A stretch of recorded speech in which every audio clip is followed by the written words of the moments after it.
We are counting down the 10 toughest airplanes ever built, machines that have defied rust, salt, and time itself to rack up over 20,000 hours in the logbook.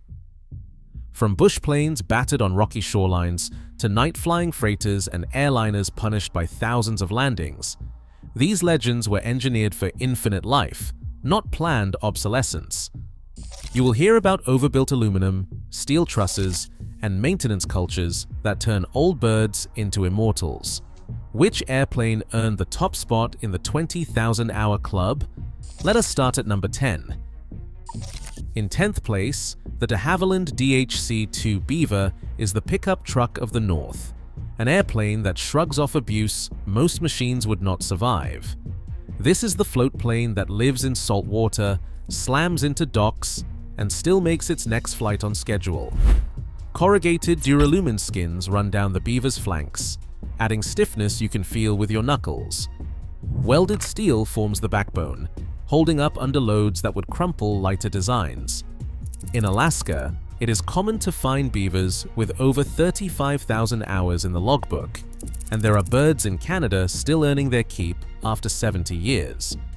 Operators have squeezed in a soldier, a canoe, and a moose, all at once, then patched the hull with a doubler plate and flown out the next morning. Modern upgrades swap the old radial for a PT-6A turbine, giving the Beaver a new lease on life. But the core remains overbuilt, repairable, and nearly impossible to kill. Where modern planes have an expiration date, the Beaver just gets another entry in the logbook. Number 9. The Cessna 206 Stationair is the bush pilot's answer to rough landings and overloaded hauls. In the Yukon, it is not unusual to find a Stationair with 28,000 hours in the logbook, most of them earned bouncing off gravel bars and dragging freight into strips that barely count as runways. The secret is not just in the airframe, it is in the landing gear. Those spring steel legs look simple, but they are a metallurgical marvel. Instead of snapping under a 2-ton slam, the gear flexes, absorbs the energy, and springs right back into shape. Mechanics love to show off the trick. Push down hard, watch it bend, then watch it stand tall again. Overloads are a way of life. Stories float around of Stationairs packed with 900 pounds of gear, fuel, and half a mining crew, touching down so hard the dust hides the tires. Yet the gear shrugs it off, ready for another trip. This is elastic resilience, not brittle failure. Where other planes would twist or crumple, the Stationair's gear just takes the punch and asks for more. 8th place belongs to the Grumman Goose and its sibling, the Mallard, a pair of flying boats that have outlasted every storm the Pacific Northwest can throw at them. These are not just airplanes, they are ships, built with hulls so thick you would think a welder designed them for the Navy. The Goose's belly is a double-layered shell of riveted aluminum, reinforced with stringers and frames that shrug off wave impacts that feel like crashing into concrete. For 70 years, these hulls have bounced off docks and survived saltwater that eats lesser machines alive. Operators in Vancouver still run commercial routes with Gooses that saw action in World War II. Mechanics swear by their desalt rituals, hosing every seam, spraying corrosion X into every nook, keeping the hull gleaming and tight. There is a legend about CFY-QB, a Goose that ditched off Prince Rupert in 2000. She was hauled out, patched with fresh doublers and stringers, and after a full inspection, returned to revenue service the next year. In the world of salt and cycles, the Goose and Mallard are proof that some hulls are born to last forever. Number 7. The Piper PA-31 Navajo Chieftain is the night freight twin that refuses to call in sick. This is the plane you meet on the ramp at 3 a.m., nose dusted with frost, ready to haul bank bags or medical supplies through weather that grounds fair weather flyers. The Navajo's secret isn't glamour, it is relentless reliability. Twin turbocharged Lycomings run at redline for 40 years, cycling through overhauls like clockwork. Dispatch rates hover near 95% even in icing season, thanks to pneumatic boots on the wings and tail that shed ice with a rumble and a sigh. Pilots trust the redundancy. When one turbo starts to fade after 1,000 hours, the other pulls the load until the next overhaul slot. For operators, the economics are unbeatable. Overhaul a Navajo for a fraction of the cost of a new twin, yet keep it flying for another decade. Some airframes have logged more than 40,000 hours, their logbooks stuffed with tales of blizzards, midnight landings, and turbo swaps in the dark. The Navajo isn't flashy, but it is the backbone of the hidden economy, where the job has to get done no matter how cold, dark, or icy the night. Number 6. The Beechcraft 18 is the original gangster of the freight world. Twin tails, a tail dragger stance, and a nose that looks like it belongs in a black and white heist film. But the real secret is buried in its belly. A steel truss center spar.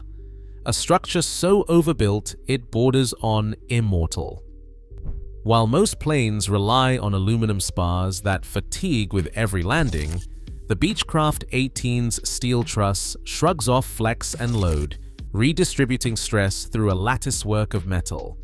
This is not engineering bravado, this is damage tolerance in practice, the kind that lets a plane keep flying even if a crack starts to form, as long as corrosion stays out. Freight operators have run these workhorses past 30,000 and even 60,000 hours, patching with doubler plates and inspecting for rust, not metal fatigue. FAA directives have forced periodic inspections for spar corrosion, but mechanics argue that if you keep the salt out, these birds will outlast their pilots. An old-timer points to a patch on the spar and says, "That is not a scar, that is a badge."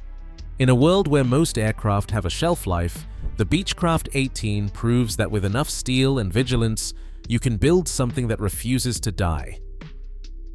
Number 5. The de Havilland DHC-2 Twin Otter is the undisputed king of cycles. This is the airplane that shrugs off the kind of abuse that would send most commuter jets to the scrap heap.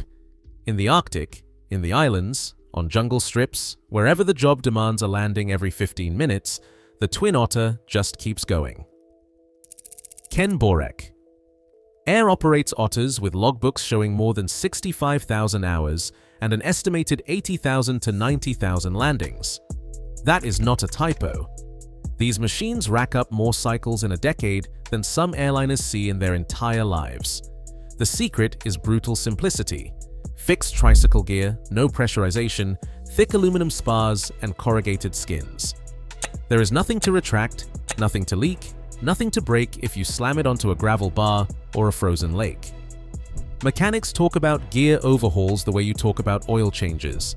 Just another day, another set of bushings, and the Otter is ready for another 1,000 landings. Operators run them in -50 degrees. Antarctic wind chills and on humid Pacific islands, and the structure takes it all. Inspect, patch, repeat. The Twin Otter proves that when you build for cycles, you build for forever. In a world obsessed with hours, this is the plane that laughs at the odometer and just keeps counting landings. Number 4. The Cessna 402 is the commuter mule that proves maintenance is an RT form, not a chore. Cape Air has turned this aluminum workhorse into a living experiment in infinite life, running a fleet where 30,000 hours on the clock is just the start of another Riemann cycle. Every 5 to 7 years, these planes roll into the hangar for a heavy strip down. Skins come off, beams and floors get replaced, and the rivet guns fire up in a rhythm as familiar as the sunrise. The philosophy is simple: if you can replace it, you can keep flying. The secret is in the cadence, scheduled overhauls, proprietary parts, and a culture that treats the airframe like a family heirloom. The data plate stays, the soul remains. Mechanics keep binders thick with inspection reports and logbooks that read like epic novels, each chapter stamped with another return to service. Cape Air's 402s hit over 95% fleet availability, a number that would make a regional jet blush. It is a rolling ship of Theseus. Skins, beams, and systems may change, but the airplane's identity is as constant as the call sign. In a world of disposable composites, the Cessna 402 stands as proof that you can outlast planned obsolescence with nothing but rivets, labor, and the will to keep flying. Coming to the top 3, the Beechcraft 1900D is the commuter workhorse built for the kind of cycle punishment that sends lesser planes to the boneyard. This is not a featherweight regional jet, it is a pressurized tank engineered to shrug off a decade of short hops, hard landings, and rapid turnarounds. The secret starts at the gear, oversized trailing link struts designed to soak up the shock of 10 or more landings a day, every day for years. Mechanics call it overbuilt for abuse. Airline maintenance binders track cycle counts, not just hours, because every takeoff and landing is a stress test on the airframe. Operators have logged 20,000, 30,000, even 50,000 cycles on a single hull, with no hard retirement date in sight, just a rhythm of inspections, overhauls, and component swaps. Where modern commuter planes face strict fatigue limits, the 1900D leans on conservative pressurization margins. The cabin differential stays well within the metal's comfort zone, reducing the micro cracks that end careers early. Inspection panels line the fuselage and wings, giving easy access for non-destructive testing. Eddy current here, ultrasonic there, so mechanics can spot trouble before it spreads. Airline crews tell stories of 1900Ds flying 6 sectors a day for years, cycling through Maine fog, Caribbean heat, or Rocky Mountain cold, and still making dispatch the next morning. It is not pretty, and it is not quiet, but it is the last of the commuter mules built to survive the grind.